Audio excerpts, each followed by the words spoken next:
ಜನ್ಮಾದ್ಯಸ್ಯ ಯತೋನ್ಮಯಾದಿತರತಶ್ಚಾರ್ಥೇಷ್ವಭಿಘ್ನಸ್ವರಾಟ್ ತೇನೇ ಬ್ರಹ್ಮ ಹೃದಯ ಆದಿಕವಯೇ ಮುಖ್ಯಂತಿ ಯಂ ಸೂರಯಃ ತೇಜೋ ವಾರಿಮೃದಾಂ ಯಥಾ ವಿನಿಮಯೋ ಯತ್ರ ತ್ರಿಸರ್ಗೋ ಮೃಷಾ ಧಾಮ್ನಾ ಸ್ವೇನ ಸದಾ ನಿರಸ್ತಕುಹಕಂ ಸತ್ಯಂ ಪರಂ ಧೀಮಹಿ ನಾರಾಯಣಂ ನಮಸ್ಕೃತ್ಯ ನರಂ ಚೈವ ನರೋತ್ತಮಂ ದೇವೀಂ ಸರಸ್ವತೀಂ ವ್ಯಾಸಂ ತತೋ ಗ್ರಂಥಮುದೀರಯೇ. ಕೃಷ್ಣಾಯ ಯಾದವೇಂದ್ರಾಯ ಜ್ಞಾನಮುದ್ರಾಯ ಯೋಗಿನೇ ನಾಥಾಯ ರುಕ್ಮಿಣೀಶಾಯ ನಮೋ ವೇದಾಂತವೇದಿನೇ.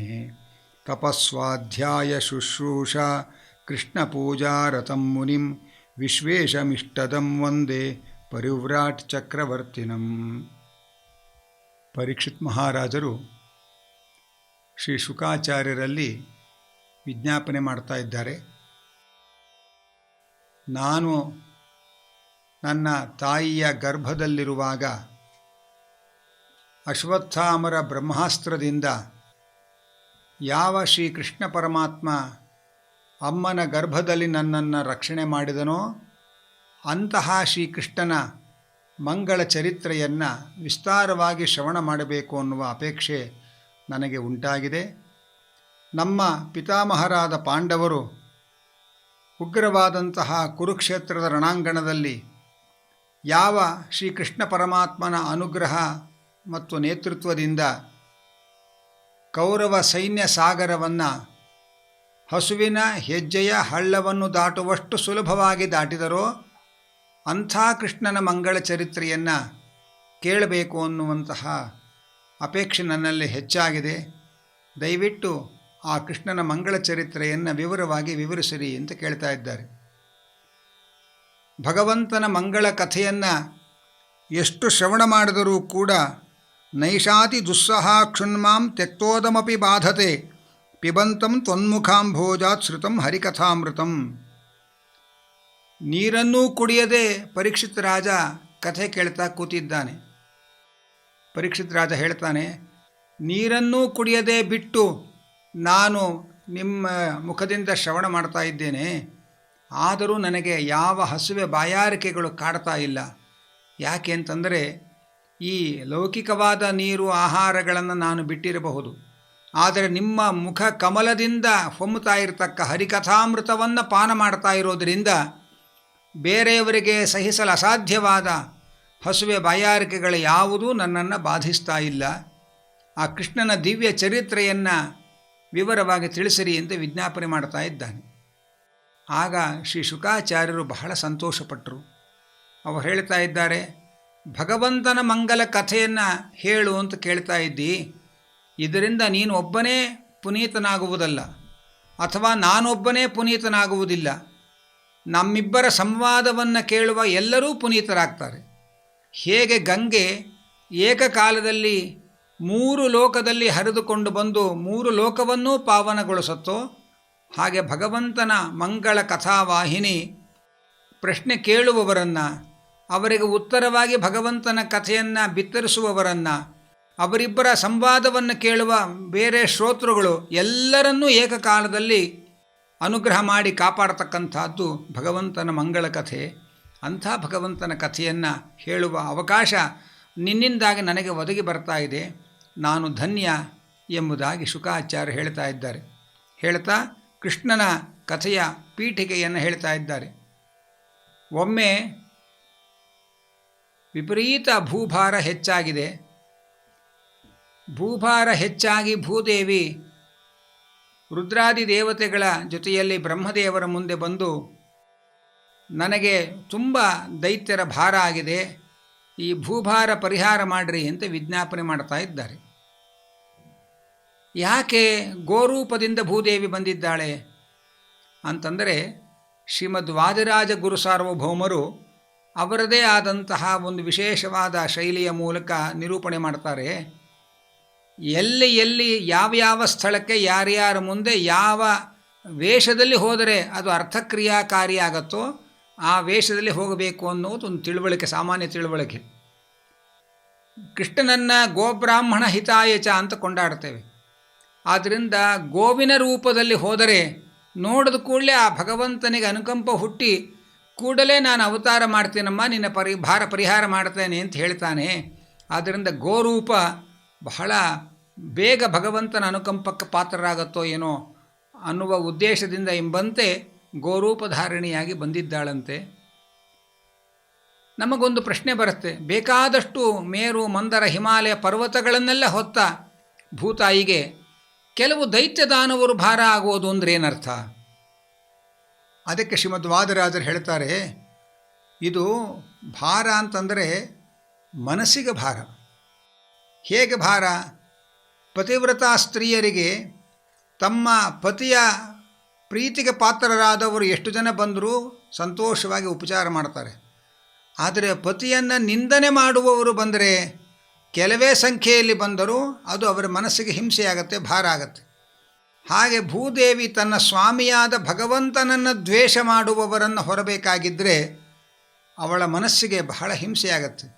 ಹಾಗಾಗಿ ಪತಿವ್ರತ ಸ್ತ್ರೀಯರಿಗೆ ಪತಿನಿಂದಕರು ಹೇಗೆ ಭಾರವೋ ಹಾಗೆ ಜಗತ್ಪತಿಯಾದ ಭಗವಂತನನ್ನು ನಿಂದನೆ ಮಾಡುವವರನ್ನು ನಾನು ಹೊರಬೇಕಲ್ಲ ಅಂತ ಹೇಳಿ ಭೂತಾಯಿಗೆ ಅದು ಭಾರ ಅಂತ ಅನಿಸಿದೆ.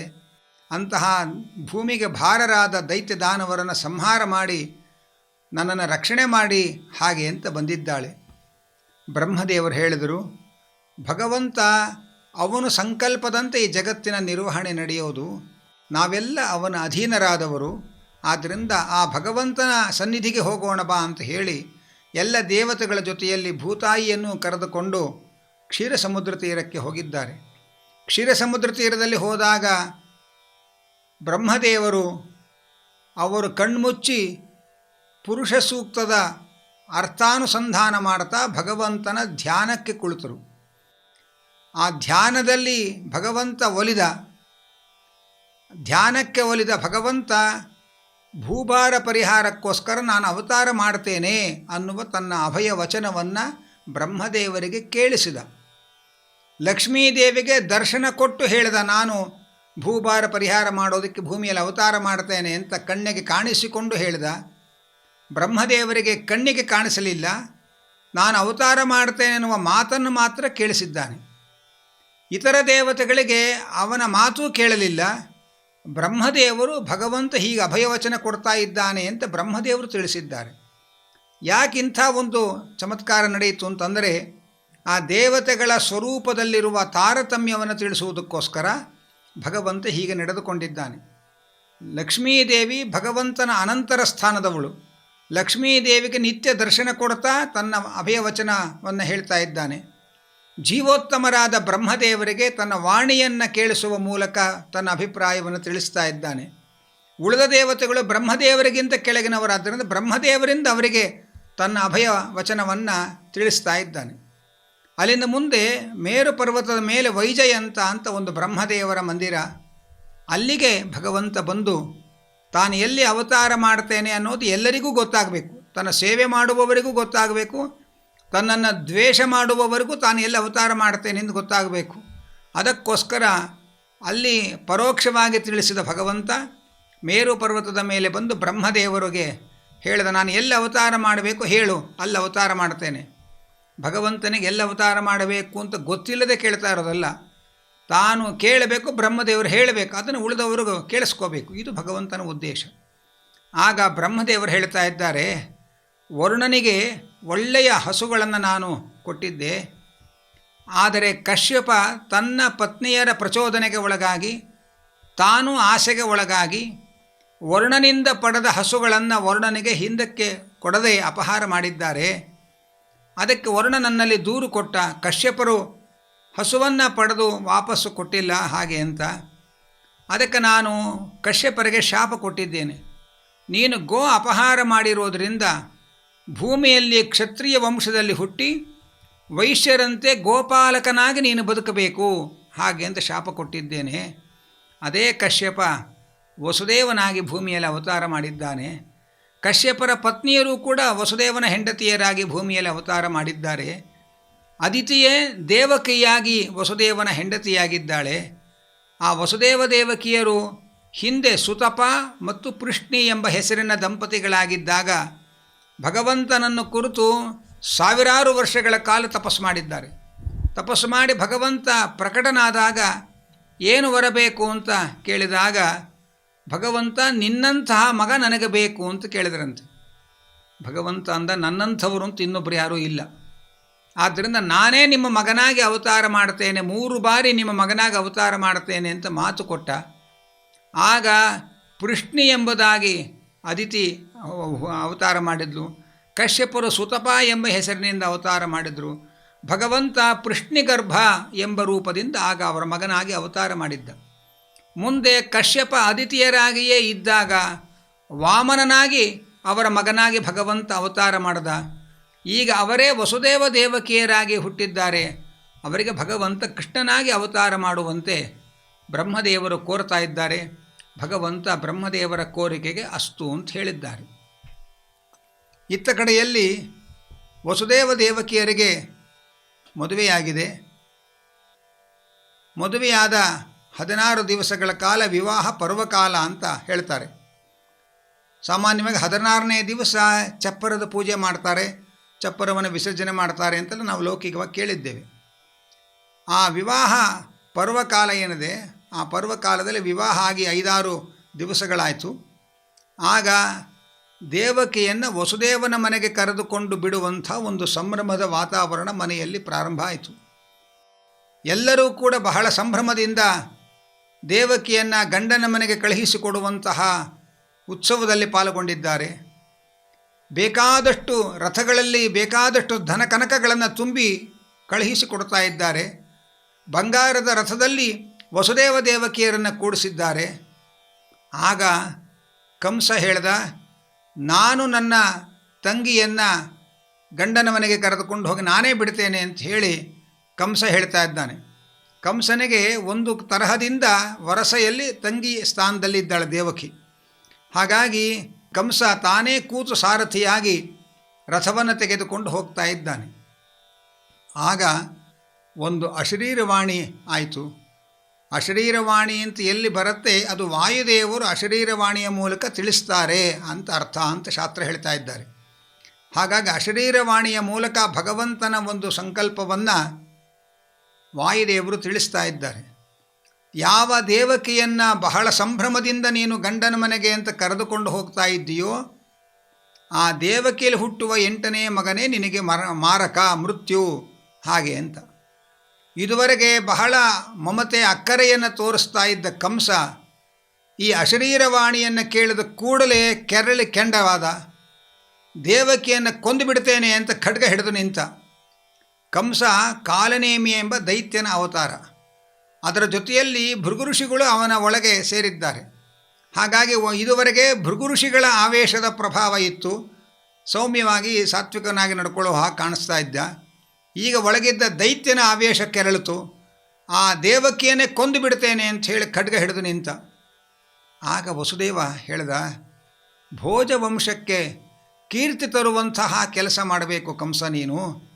ನೀನು ಹೀಗೆ ವರಸೆಯಲ್ಲಿ ತಂಗಿಯಾಗಿರುವ ಹೆಣ್ಣಾಗಿರುವ ಹಸಿ ಮುತ್ತೈದೆಯಾಗಿರುವ ದೇವಕಿಯನ್ನು ಕೊಂದು ಹಾಕಿದರೆ ನಿನ್ನ ವಂಶಕ್ಕೆ ನಿನ್ನಿಂದ ಅಪಕೀರ್ತಿ ಬರುತ್ತೆ.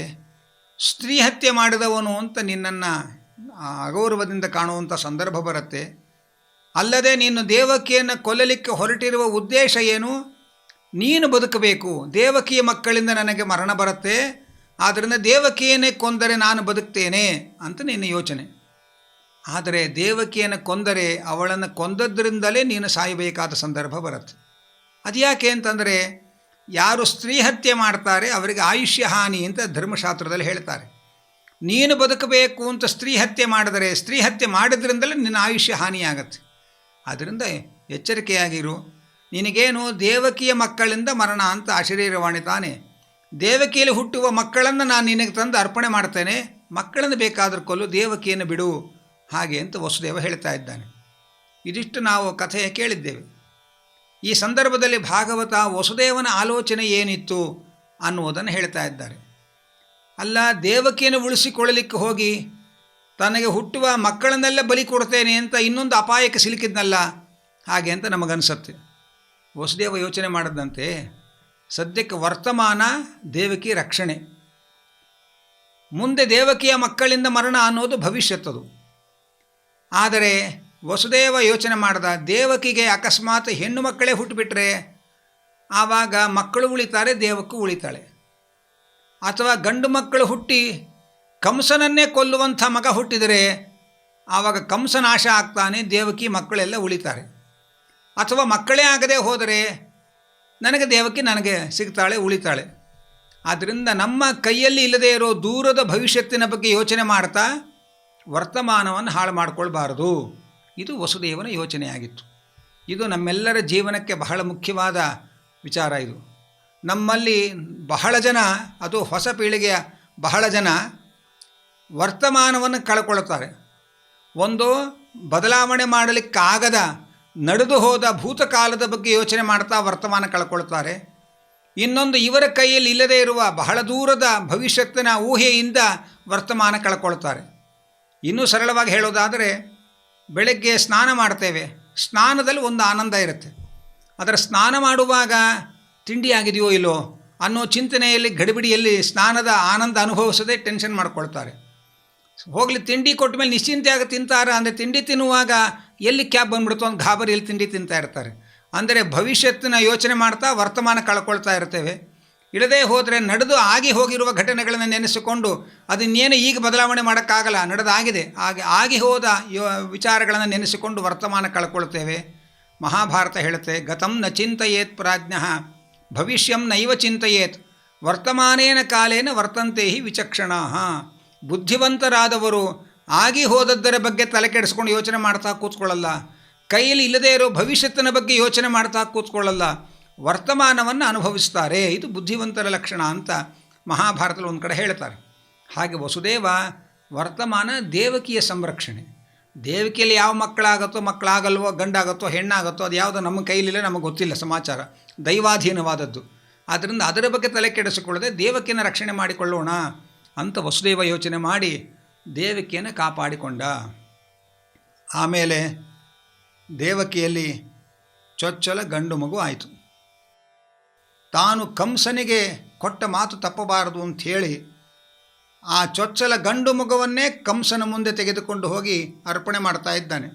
ಕಂಸ, ನಾನು ಕೊಟ್ಟ ಮಾತಿನಂತೆ ದೇವಕಿಯಲ್ಲಿ ಹುಟ್ಟಿದ ಮಗು ಇದು, ನಿನ್ನ ಮುಂದೆ ಅರ್ಪಣೆ ಮಾಡ್ತಾ ಇದ್ದೇನೆ ನೋಡು ಅಂತ ಹೇಳಿದ. ಇದನ್ನು ನೋಡಿ ಕಂಸನಿಗೆ ಮನಸ್ಸು ಚುರುಕನಿಸ್ತು. ಯಾಕೆಂದರೆ ಇಂಥ ಒಂದು ವಿಚಿತ್ರವಾದ ಕಲ್ಪನೆಗೂ ಬರದೇ ಇರೋ ಪ್ರಾಮಾಣಿಕತನ ಇದು. ಹುಟ್ಟಿದ ಮಕ್ಕಳನ್ನು ತಂದು ಕೊಡ್ತೇನೆಂದು ಮಾತು ಕೊಟ್ಟ ನಿಜ, ಆದರೆ ಕರಳು ಕುಡಿಯನ್ನೇ ಬಲಿ ಕೊಡಲಿಕ್ಕೆ ಎಂದು ಬಂದಿದ್ದಾನಲ್ಲ, ಎಂಥ ಒಂದು ವಿಚಿತ್ರವಾದ ಪ್ರಾಮಾಣಿಕತೆ ಅಂತ ಅವನಿಗೆ ಆಶ್ಚರ್ಯ ಆಯಿತು. ಕಂಸ ಹೇಳ್ದ, ಈ ಮಗು ತೆಗೆದುಕೊಂಡು ಹೋಗು, ನನಗೆ 8ನೇ ಮಗುವಿನಿಂದ ಮರಣ ಅಂತ ಅಶರೀರವಾಣಿ ಹೇಳಿರೋದು, ಆದರೆ ಇದು ಮೊದಲನೇ ಮಗು, ಪರವಾಗಿಲ್ಲ ತೆಗೆದುಕೊಂಡು ಹೋಗು ಅಂತ ಕಂಸ ಕಳುಹಿಸಿಕೊಟ್ಟ. ಆದರೂ ವಸುದೇವನಿಗೆ ಕಂಸನ ನಿರ್ಧಾರದ ಬಗ್ಗೆ ಪೂರ್ತಿ ನಂಬಿಕೆ ಇಲ್ಲ. ಯಾಕೆಂದರೆ ಒಳ್ಳೆಯವರಿಗೆ ಕೆಟ್ಟ ಬುದ್ಧಿ, ಕೆಟ್ಟವರಿಗೆ ಒಳ್ಳೆಯ ಬುದ್ಧಿ ಬಹಳ ಕಾಲ ಇರಲ್ಲ. ಆದ್ದರಿಂದ ಏನೋ ಒಂದೆರಡು ಗಳಿಗೆ ಈ ಮಗುವಿನ ಆಯುಷ್ಯ ಮುಂದೆ ಹೋಗಿರಬೇಕಷ್ಟೇ, ಹಾಗೆ ಅಂತ ಅಂದುಕೊಂಡೇ ಬಂದ. ಆಗ ಕಂಸನ ಮನೆಗೆ ನಾರದರು ಬರ್ತಾರೆ. ನಾರದರು ಬಂದು ಹೇಳಿದರು, ಎಂಥ ದಡ್ಡ ನೀನು, ಯಾಕೆಂದರೆ ತಾನಾಗಿಯೇ ವಸುದೇವ ಮಗುವನ್ನು ತಂದು ಕೊಟ್ಟಿದ್ದ, ಅದನ್ನು ಕೈಯಾರೆ ಕೊಂದು ಹಾಕೋದು ಬಿಟ್ಟು ಹಾಗೆ ವಾಪಸ್ ಕಳಿಸಿದೆಯಲ್ಲ, ಹಾಗೆ ಅಂತಂದರು. ಕಂಸ ಹೇಳ್ದ, ನನಗೆ ಯಾಕೋ ಮನಸ್ಸಿಗೆ ಅಯ್ಯೋ ಪಾಪ ಅಂತ ಅನ್ನಿಸ್ತು. 8ನೇ ಮಗುವಿನಿಂದ ಮರಣ ಅಂತ ಹೇಗಿದ್ದರೂ ಹೇಳಿರೋದು, ಆದ್ದರಿಂದ ಈಗೇನು ಅವಸರ, 8ನೇ ಮಗು ಹುಟ್ಟುವಾಗ ನೋಡೋಣ ಅಂತ ನಾನು ಕಳುಹಿಸಿದೆ ಅಂತ ಅಂದ. ನಾರದರು ಹೇಳಿದರು, ಎಂಥ ದಡ್ಡ ನೀನು, ಇವರೆಲ್ಲ ದೇವತೆಗಳ ಪಕ್ಷಪಾತಿಗಳು, ಆ ದೇವತೆಗಳು ನಿನಗೆ ಶತ್ರುಗಳು. ನಿನ್ನ ಶತ್ರುಗಳಾದ ದೇವತೆಗಳು ಏನು ಬೇಕಾದರೂ ಮೋಸ ಮಾಡಬಹುದು. 8ನೇ ಮಗುವೇ ಮೊದಲು ಹುಟ್ಟು ಹಾಗೆ ಮಾಡಿ 1ನೇ ಮಗು ಕೊನೆ ಹುಟ್ಟು ಹಾಗೆ ಮಾಡ್ಬೋದು, ಯಾರಿಗೆ ಗೊತ್ತು. ಎಲ್ಲಿಂದ ನೀನು ಎಣಿಸ್ತೀಯೋ ಅಲ್ಲಿಂದ ಯಾವುದು ಬೇಕಾದ್ರೆ 8 ಆಗ್ಬೋದು, ಆದರೆ 8ರ ಗಂಟು ಬಿಚ್ಚೋದಷ್ಟು ಸುಲಭ ಅಲ್ಲ. ಹಾಗೆ ಅಂತ ನಾರದರು ಕಂಸನಿಗೆ ತಲೆ ಕೆಡಿಸಿದರು. ನಾರದರು ಎಂಥ ನನ್ನ ಬಗ್ಗೆ ಯೋಚನೆ ಮಾಡ್ತಾರೆ ಪಾಪ, ಎಂಥ ಹಿತೈಷಿಗಳು ಅಂತ ಕಂಸನಿಗೆ ಅನ್ನಿಸ್ತು. ಕೂಡಲೇ ಆ ಮಗುವನ್ನು ಕರೆಸ್ದ, ಕೊಂದು ಹಾಕಿದ. ಹೀಗೆ ದೇವಕಿ 6 ಮಕ್ಕಳಿಗೆ ಜನ್ಮ ಕೊಟ್ಟಳು. 6 ಮಕ್ಕಳನ್ನು ಕಂಸ ಕೊಂದು ಹಾಕಿದ. ಆ ದೇವಕಿ ಎಂಥ ಮಹಾತಾಯಿ ಅಂತ ಅನಿಸುತ್ತೆ ನಮಗೆ. ಯಾಕೆಂದರೆ ಈ ಕಾಲದ ಹೆಣ್ಣುಮಕ್ಕಳಿಗೆ ಹುಟ್ಟಿದ ಮಕ್ಕಳನ್ನು ಕಂಸ ಕೊಲ್ತಾನೆಂದು ಗೊತ್ತಾದರೆ ಮಕ್ಕಳೇ ಆಗದೇ ಇರೋ ಹಾಗೆ ಚಿಕಿತ್ಸೆ ಮಾಡ್ಕೊಂಡ್ಬಿಡ್ತಾರೆ. ಆದರೆ ನಮ್ಮ ದೇವಕಿ ಹಾಗೆಲ್ಲ ಯೋಚನೆ ಮಾಡಲಿಲ್ಲ. ನಾನು ಹಡೆದು ಸುಸ್ತಾಗ್ತೀನೋ ನೀನು ಕೊಂದು ಸುಸ್ತಾಗ್ತೀನೋ ನೋಡೇ ಬಿಡೋಣ ಅನ್ನೋ ರೀತಿಯಲ್ಲಿ ಅವಳು ಮೇಲಿಂದ ಮೇಲೆ 6 ಮಕ್ಕಳನ್ನು ಹಡೆದು 6 ಮಕ್ಕಳನ್ನು ಕಂಸ ಕೊಂದಾಕ್ತ. ಕಂಸ ಏನೋ ತನ್ನ ಶತ್ರುವಿನ ಆತಂಕದಿಂದ ಕೊಂದ. ಆದರೆ ಆ 6 ಮಕ್ಕಳು ಹುಟ್ಟಿದ ಕೂಡಲೇ ಸಾಯಲಿಕ್ಕೆ ಅವ್ರದ್ದೇನು ಗ್ರಹಚಾರ ಇತ್ತು ಅನ್ನೋದನ್ನು ನಾವು ವಿಚಾರ ಮಾಡಬೇಕು. ಅದನ್ನು ಹರಿವಂಶದಲ್ಲಿ ವಿವರವಾಗಿ ಹೇಳ್ತಾರೆ, ಇಲ್ಲಿ ಸಂಕ್ಷೇಪವಾಗಿ ಹೇಳ್ತಾರೆ. ಅವರೆಲ್ಲ ಯಾರು ಅಂದರೆ ಮರೀಚಿಜಾಹ ಷಣ್ಮುನಯ, ಅವರೆಲ್ಲ ಮರೀಚಿ ಋಷಿಗಳ ಮಕ್ಕಳು. ಅವರು ದೇವಲ ಅನ್ನುವ ಋಷಿಗಳು ತಪಸ್ಸು ಮಾಡಿ ದೇಹ ದಂಡನೆ ಮಾಡಿ ಬಹಳ ಕೃಷರಾಗಿದ್ದರು. ಅವರ ದೇಹದ ಕೃಶತೆಯನ್ನು ಆಡಿಕೊಂಡು ನಕ್ಕಿದ್ರು ಅವರು. ಹಾಗೆ ತಮ್ಮನ್ನು ಆಡಿಕೊಂಡದ್ದರಿಂದ ಸಿಟ್ಟು ಬಂತು ದೇವಲ ಋಷಿಗಳಿಗೆ. ಒಬ್ಬ ಋಷಿಗಳ ಮಕ್ಕಳಾಗಿ ದೇಹ ದಂಡಿಸಿ ತಪಸ್ಸು ಮಾಡಿದ ಒಬ್ಬ ಋಷಿಯ ದೇಹದ ಕೃಶತೆಯನ್ನು ನೀವು ಆಡಿಕೊಂಡು ಗೇಲಿ ಮಾಡ್ತೀರಿ, ನೀವೆಲ್ಲ ಅಸುರ ಪ್ರವೃತ್ತಿ ತೋರಿಸ್ತಾ ಇದ್ದೀರಿ, ಆದ್ದರಿಂದ ಅಸುರರಾಗಿ ಹುಟ್ಟಿರಿ ಎಂದು ಶಾಪ ಕೊಟ್ಟರು. ಅವರೆಲ್ಲ ಭೂಮಿಯಲ್ಲಿ ಕಾಲನೇಮಿಯ ಮಕ್ಕಳಾಗಿ ಅಸುರರಾಗಿ ಹುಟ್ಟಿದರು. ಆಗ ಬ್ರಹ್ಮದೇವರನ್ನು ಕುರಿತು ತಪಸ್ಸು ಮಾಡಿದ್ರು ಅವರು, ನಾವು ಸಾಯಬಾರದು ಅಂತ ವರ ಪಡೆಯೋದಕ್ಕೆ. ಆದರೆ ಅವರು ತಪಸ್ಸು ಮಾಡಿ ವರ ಪಡೆದ ಕಾಲ ಇದೆಯಲ್ಲ, ಅದು ಹಿರಣ್ಯಕಶಿಪುವಿನ ಆಡಳಿತ ಇದ್ದ ಕಾಲ. ಹಿರಣ್ಯಕಶಿಪುವಿಗೆ ವರ್ತಮಾನ ಹೋಯಿತು, ಇವರೆಲ್ಲ ಕಾಲನೇಮಿಯ ಮಕ್ಕಳು ಬ್ರಹ್ಮದೇವರನ್ನು ಕುರಿತು ತಪಸ್ಸು ಮಾಡಿ ವರ ಪಡೆದಿದ್ದಾರೆ. ಹಿರಣ್ಯಕಶಿಪುಗೆ ಸಿಟ್ಟು ಬಂತು. ಹಿರಣ್ಯಕಶಿಪು ಅವ್ರಿಗೆ ಹೇಳ್ದ, ನಾನು ಜಗದೀಶ್ವರ ಇರುವಾಗ ನನ್ನಿಂದ ವರವನ್ನು ಪಡೆಯೋದು ಬಿಟ್ಟು ನೀವು ಬ್ರಹ್ಮದೇವರನ್ನು ಕುರಿತು ತಪಸ್ಸು ಮಾಡಿ ವರ ಪಡೆದು ನನಗೆ ಅವಮಾನ ಮಾಡಿದ್ದೀರಿ. ಆದ್ದರಿಂದ ನೀವೆಲ್ಲ ಭೂಮಿಯಲ್ಲಿ ಹುಟ್ಟಿ ನಿಮ್ಮ ತಂದೆ ಕೈಯಲ್ಲೇ ಸಾಯಬೇಕು ಹಾಗೆ ಅಂತ ಹಿರಣ್ಯಕಶಿಪು ಶಾಪ ಕೊಟ್ಟ. ನಮಗಿಂತ ಎಷ್ಟೋ ವಾಸಿ ಹಿರಣ್ಯಕಶಿಪು, ಯಾಕಂದ್ರೆ ತಪಸ್ಸು ಸಂಧ್ಯಾವನ ಏನೋ ಮಾಡ್ತಾ ಇದ್ದ ಕಾಣುತ್ತವನು, ಒಳ್ಳೆ ತಪಶಕ್ತಿ ಇತ್ತು ಅವನಿಗೆ. ಹಾಗಾಗಿ ಅಂಥ ಶಾಪವನ್ನು ಕೊಟ್ಟ. ಹೀಗೆ ಒಬ್ಬರೇ ವ್ಯಕ್ತಿಗಳಿಗೆ ಆ ಬ್ರಹ್ಮದೇವರು ಸಾಯಬಾರದು ಅಂತ ವರ ಕೊಟ್ಟಿದ್ದಾರೆ. ಹಿರಣ್ಯಕಶಿಪು ಭೂಮಿಯಲ್ಲಿ ಹುಟ್ಟಿ ನಿಮ್ಮ ತಂದೆ ಕೈಯಲ್ಲಿ ಸಾಯಿರಿ ಎಂದು ಶಾಪ ಕೊಟ್ಟಿದ್ದಾನೆ. ಬ್ರಹ್ಮದೇವರ ವರ, ಹಿರಣ್ಯಕಶಿಪು ಕೊಟ್ಟ ಶಾಪ, ಇದೆರಡನ್ನೂ ನಡೆಸಬೇಕು, ಸತ್ಯವಾಗಿಸಬೇಕು. ಇಂಥ ಒಂದು ಸಂಕೀರ್ಣ ಹೊಣೆಗಾರಿಕೆಯನ್ನು ಭಗವಂತ ದುರ್ಗಾದೇವಿಯ ಹೆಗಲಿಗೆ ಒಪ್ಪಿಸಿದ. ಆ ದುರ್ಗಾದೇವಿ ಏನು ಮಾಡಿದ್ದಾಳೆ ಅಂತಂದರೆ, ಆ ಮಗುವನ್ನು ಮರೀಚಿ ಋಷಿಗಳ ಮಕ್ಕಳಿನ ಕಾಲನೇಮಿಯ ಮಕ್ಕಳಾಗಿ ಹುಟ್ಟಿದ್ರು, ಒಬ್ಬರನ್ನು ತಂದು ಪರ್ವತದ ಗುಹೆಯಲ್ಲಿಟ್ಲು. ದುರ್ಗಾದೇವಿ ತಮೋಗುಣಕ್ಕೆ ನಿಯಾಮಕಳು. ಹಾಗಾಗಿ ತಮೋಗುಣದ ಪ್ರಭಾವದಿಂದ ಗಾಢ ನಿದ್ರೆ ಬರುವಂತೆ ಮಾಡಿದ್ದಾಳೆ. ಅವರೆಲ್ಲ ಸಾಂಶ ಜೀವರು. ಹಾಗಾಗಿ ಆ ದೇಹದಲ್ಲಿ ಇದ್ದ ಜೀವರನ್ನು ಒಂದು ಅಂಶದಿಂದ ಹೊರತೆಗೆದು ದೇವಕಿಯ ಗರ್ಭದಲ್ಲಿ ಇಡ್ತಾ ಇದ್ದಾಳೆ. ದೇವಕಿ ಹಡೆದ ಕೂಡಲೇ ಕಂಸ ಬಂದು ಕೊಲ್ತಾ ಇದ್ದಾನೆ. ಕಂಸ ಯಾರು? ಅವನೇ ಕಾಲನೇಮಿ. ಹಾಗಾಗಿ ಹಿರಣ್ಯಕಶಿಪು ಕೊಟ್ಟ ಶಾಪ ಏನು? ನೀವೆಲ್ಲ ಭೂಮಿಯಲ್ಲಿ ಹುಟ್ಟಿ ನಿಮ್ಮ ತಂದೆ ಕೈಯಲ್ಲೇ ಸಾಯಿರಿ ಅಂತ. ಕಾಲನೇಮಿಯ ಮಕ್ಕಳೇ ದೇವಕಿಯ ಗರ್ಭದಿಂದ ಹುಟ್ಟಿ ಬಂದರು. ಕಾಲನೇಮಿಯ ಅವತಾರನಾದ ಕಂಸನಿಂದಲೇ ಅವರೆಲ್ಲ ಹತರಾದರು. ಕಂಸ ಕೊಂದ ಮೇಲೆ ಆ ಜೀವವನ್ನು ಪರ್ವತದ ಗುಹೆಯಲ್ಲಿದ್ದ ಶರೀರದೊಳಗೆ ಸೇರಿಸಿ ಎಬ್ಬಿಸಿ ಕಳಿಸ್ತಾ ಇದ್ದಾಳೆ ದುರ್ಗಾದೇವಿ. ಹೀಗಾಗಿ ಯಾವ ಶರೀರಕ್ಕೆ ಬ್ರಹ್ಮದೇವರ ಅವಧ್ಯತ್ವ ವರ, ಆ ಶರೀರ ನಾಶವಾಗಿಲ್ಲ. ಅವರು ದೇವಕಿಯ ಗರ್ಭದಲ್ಲಿ ಹುಟ್ಟಿ ಬಂದು ಕಾಲನೇಮಿಯ ಅವತಾರನಾದ ಕಂಸನಿಂದ ಹತರಾಗಿ ಮತ್ತೆ ಅದೇ ಶರೀರದಲ್ಲಿ ಹೋಗಿ ಸೇರಿಕೊಂಡಿದ್ದಾರೆ. ಹೀಗೆ ಆ ಹಿರಣ್ಯಕಶಿಪುವಿನ ಶಾಪವೂ ನಡೀತು, ಆತ ಕಡೆ ಬ್ರಹ್ಮದೇವರ ವರವೂ ಉಳಿತು. ಇಂಥ ಒಂದು ಸಂಕೀರ್ಣ ಹೊಣೆಗಾರಿಕೆಯನ್ನು ಬಹಳ ಜಾಣತನದಿಂದ ದುರ್ಗಾದೇವಿ ನಿರ್ವಹಣೆ ಮಾಡಿದ್ದಾಳೆ. 6 ಜನ ಮಕ್ಕಳು ಮರಣ ಹೊಂದಿದರು. 7ನೇ ಬಾರಿ ದೇವಕಿ ಗರ್ಭವತಿಯಾಗಿದ್ದಾಳೆ. ಆಗ ಸ್ವಲ್ಪ 7 ತಿಂಗಳ ಕಾಲ ದೇವಕಿಯ ಗರ್ಭದಲ್ಲೇ ಆ ಮಗು ಇತ್ತು. ಭಗವಂತ ದುರ್ಗೆಗೆ ಆಜ್ಞೆ ಮಾಡಿದ, ಈ ಮಗುವನ್ನು ರೋಹಿಣಿಯ ಗರ್ಭಕ್ಕೆ ವರ್ಗಾವಣೆ ಮಾಡುವಂತ. ಆ ಮಗುವನ್ನು ತೆಗೆದು ರೋಹಿಣಿಯ ಗರ್ಭದಲ್ಲಿಟ್ಲು ದುರ್ಗಾದೇವಿ. ಆದರೆ ಜನರಿಗೆ ಈ ಒಳಗಿಂದ ಒಂದು ತಾಯಿಯ ಗರ್ಭದಿಂದ ಇನ್ನೊಂದು ತಾಯಿಯ ಗರ್ಭಕ್ಕೆ ವರ್ಗಾವಣೆಯಾದ ವಿಚಾರ ಜನಸಾಮಾನ್ಯರಿಗೆ ಗೊತ್ತಾಗಲಿಲ್ಲ, ಕಂಸನಿಗೂ ಗೊತ್ತಾಗಲಿಲ್ಲ. ಅವರೆಲ್ಲ ಏನು ತಿಳ್ಕೊಂಡ್ರು? 7ನೇ ಮಗು ಗರ್ಭಪಾತ ಆಯಿತು ಅಂತ ತಿಳ್ಕೊಂಡ್ರು. ಉಳಿದವರೇನೋ ಗರ್ಭಪಾತ ಆಯಿತು ಅಂತ ತಿಳ್ಕೊಂಡ್ರು, ಅಯ್ಯೋ ಪಾಪ ಅಂತ ಸುಮ್ಮನೆ ಆಗಿಬಿಟ್ರು. ಕಂಸನಿಗೆ ತಲೆ ಕೆಡಿತು. 7ನೇದು ಗರ್ಭಪಾತ ಆದದ್ರಿಂದ ಮುಂದೆ ಹುಟ್ಟೋ ಮಗುವನ್ನು 8 ಅಂತ ಕನ್ಸಿಡರ್ ಮಾಡಬೇಕೋ 7 ಅಂತ ಒಪ್ಕೋಬೇಕೋ ಅನ್ನೋದು ಬಹಳ ಗೊಂದಲ ಆಯಿತು ಅವನಿಗೆ. ಹಾಗಾಗಿ ತುಂಬ ತಲೆ ಕೆಡಿಸಿಕೊಂಡ. ಆದರೆ ದೇವಕಿ 8ನೇ ಬಾರಿ ಗರ್ಭವತಿಯಾಗಿದ್ದಾಳೆ. 8ನೇ ಬಾರಿ ಗರ್ಭವತಿಯಾದಾಗ ಅವಳ ಮುಖದಿಂದ ಕಾಂತಿ ಚಿಮ್ಮುತ್ತಾ ಇತ್ತು. ಕಾರಾಗೃಹ ಎಲ್ಲ ಬೆಳ್ಳಂಬೆಳಕಾಗಿತ್ತು. ಕಂಸ ಯೋಚನೆ ಮಾಡ್ದ, ಈಗ ದೇವಕಿ ಹೊಟ್ಟೆಯಲ್ಲಿರುವವನೇ ನನ್ನ ಮೃತ್ಯು ಇರಬಹುದು. 7 ಬಾರಿ ಗರ್ಭವತಿಯಾದಾಗಲೂ ಕೂಡ ಇಂಥ ಒಂದು ಕಳೆಯ ಕಾಂತಿ ವರ್ಚಸ್ಸು ಇವಳ ಮುಖದಲ್ಲಿ ಕಾಣ್ತಾ ಇರಲಿಲ್ಲ. ಈ ಬಾರಿ ಒಂದು ಅದ್ಭುತವಾದ ವರ್ಚಸ್ಸು ಕಾಣ್ತಾ ಇದೆ. ಆದ್ದರಿಂದ ಈಗಲೇ ನನ್ನ ಮೃತ್ಯು ಇವಳ ಹೊಟ್ಟೆ ಒಳಗೆ ಹೊಕ್ಕಿರಬಹುದು ಅಂತ ಕಂಸ ಊಹಿಸಿಕೊಂಡ. ಈ 8ನೇ ಮಗುವನ್ನು ಕೊಂದರೆ ನಾನು ಅಜರಾಮರನಾಗಿರಬಹುದು ಅಂತ ಹಗಲುಗನಸು ಕಾಣ್ತಾ ಕಂಸ ಕೂತಿದ್ದಾನೆ. ಆ 7ನೇ ಮಗು ಯಾರು ಅಂದರೆ ಸಾಕ್ಷಾತ್ ಶೇಷದೇವರೇ ದೇವಕಿಯ ಗರ್ಭದಲ್ಲಿ ಬಂದು ಅನಂತರ ರೋಹಿಣಿಯ ಗರ್ಭಕ್ಕೆ ಹೋಗಿ ರೋಹಿಣಿಯ ಗರ್ಭದಿಂದ ಹುಟ್ಟಿ ಬಂದಿದ್ದಾರೆ. ಶ್ರೀಮದ್ ವಾದರಾಜರು ಹೇಳ್ತಾರೆ, ಶೇಷದೇವರು ಯಾಕೆ ಬಂದರು ಅಂತಂದರೆ, ಶೇಷದೇವರು ಮುಂದೆ ದೇವಕಿಯ ಗರ್ಭದಲ್ಲಿ ಕೃಷ್ಣ ಬಂದು ಕೂತ್ಕೊಳ್ಬೇಕಲ್ಲ. ಹಾಗಾಗಿ ಗರ್ಭಗುಡಿಯಲ್ಲಿ ದೇವತಾ ಪ್ರತಿಷ್ಠೆ ಮಾಡೋ ಮುಂಚೆ ಗರ್ಭಗೃಹ ಶುದ್ಧಿ ಆಗಬೇಕು. ಅದಕ್ಕೆ ಶೇಷದೇವರು ಬಂದು ದೇವಕಿಯ ಗರ್ಭಗೃಹವನ್ನು ಶುದ್ಧಿ ಮಾಡಿ ಅಲ್ಲಿಂದ ಭಗವಂತನ ಆಜ್ಞೆಯಂತೆ ಅವರು ರೋಹಿಣಿಯ ಗರ್ಭಕ್ಕೆ ಹೋದರು. ಅನಂತರ ಕೃಷ್ಣ ಪರಮಾತ್ಮ ದೇವಕಿಯ ಗರ್ಭಕ್ಕೆ ಪ್ರವೇಶ ಮಾಡ್ತಾ ಇದ್ದಾನೆ ಎಂಬುದಾಗಿ ತಿಳಿಸ್ತಾ ಇದ್ದಾರೆ. ಹೀಗೆ ಆ ಭಗವಂತ ದೇವಕಿಯಲ್ಲಿ ಅವತಾರ ಮಾಡುವುದಕ್ಕೋಸ್ಕರ ವಸುದೇವನ ಉದರದಲ್ಲಿ ಬಂದು 1 ತಿಂಗಳಿದ್ದ. ಭಗವಂತನ ಕೃಷ್ಣವರ್ಣದ ಕೇಶವೇ ಶ್ರೀಕೃಷ್ಣನಾಗಿ ಅವತಾರ ಮಾಡಿದ್ದು ಅನ್ನುವುದನ್ನು ಹೇಳ್ತಾರೆ. ಶುಕ್ಲವರ್ಣದ ಕೇಶ ಶೇಷದೇವರಲ್ಲಿ ಸನ್ನಿಹಿತನಾಗಿ ಬಲರಾಮನಾಗಿ ಮುಂದೆ ಹುಡ್ತಾನೆ. ಆನಂತರ ಕೃಷ್ಣನಾಗಿ ಭಗವಂತನ ಕೃಷ್ಣ ಕೇಶವೇ ಭಗವಂತನಿಗೂ ಅವನ ಅವಯವಗಳಿಗೂ ಭೇದ ಇಲ್ಲ.